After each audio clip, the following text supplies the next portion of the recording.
ஏற்கனவே நான் காலையிலேயே அவர் பேட்டி கொடுப்பதற்கு முன்பாக சொல்லிவிட்டேன்.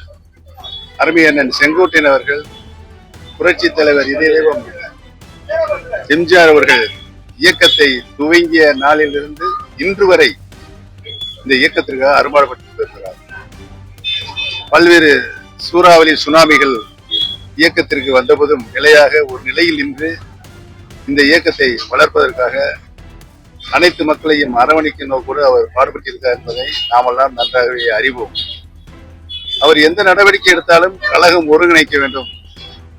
ஒருங்கிணைத்தால்தான் மீண்டும் மாண்புமிகு அம்மாவுடைய ஆட்சியை தமிழகத்தில் நிறுவ முடியும் என்பதைத்தான் தனது மனதின் குரலாக அவர் ஒலித்துக் கொண்டிருக்கிறார். அவருடைய எண்ணம், அவருடைய மனசாட்சி நிறைவேறுவதற்கு எங்களுடைய வாழ்த்துக்களை தெரிவித்துக்கொள்வோம். அதற்காகத்தான் நாங்களும் போராடி கொண்டிருக்கிறோம். அனைத்து இந்திய அன்னார முன்னேற்ற கழகத்துடைய சக்திகள் பிரிந்திருந்தார் நாம் வெற்றி பெற முடியாது என்ற சூழலை ஏற்பட்டு பல்வேறு சோதனைகளை நாம் சந்தித்துக் கொண்டிருக்கிறோம்.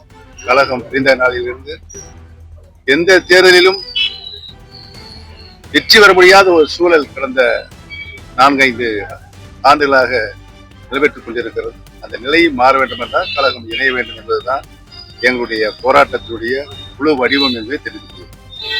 வேற என்ன, இந்த இயக்கம் தொண்டர்கள் இயக்கம். இந்த இயக்கத்தை யாராலும் தொண்டர்களை வெளியேற்ற முடியாது என்பதை தெரிவித்துக் கொள்வேன்.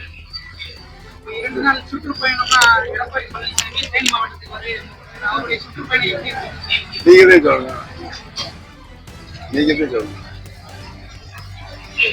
அவருடைய சுற்றுப்பயணத்துடைய நோக்கம் என்ன நீங்களே சொல்றீங்களா? நீங்க சொல்றீங்களா?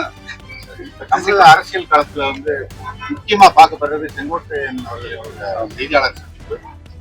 அதுல வர்ற முடிவுகள் என்ன மாதிரி இருக்கும்? அவருடைய முடிவுகள், அவர் என்றைக்குமே மனச்சாட்சியுடன் தன்னுடைய பங்களிப்பை அனைத்து இந்திய அன்னார முன்னேற்றம் தந்து கொண்டிருக்கிறார்.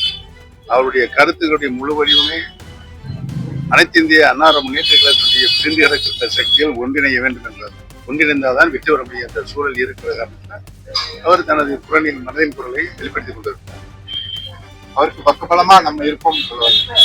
கழகம் ஒன்றிணைய வேண்டும் என்று யார் சொன்னாலும் நாங்கள் அவர்களுக்கு உறுதுணையாக பக்கபலமாக இருப்போம்.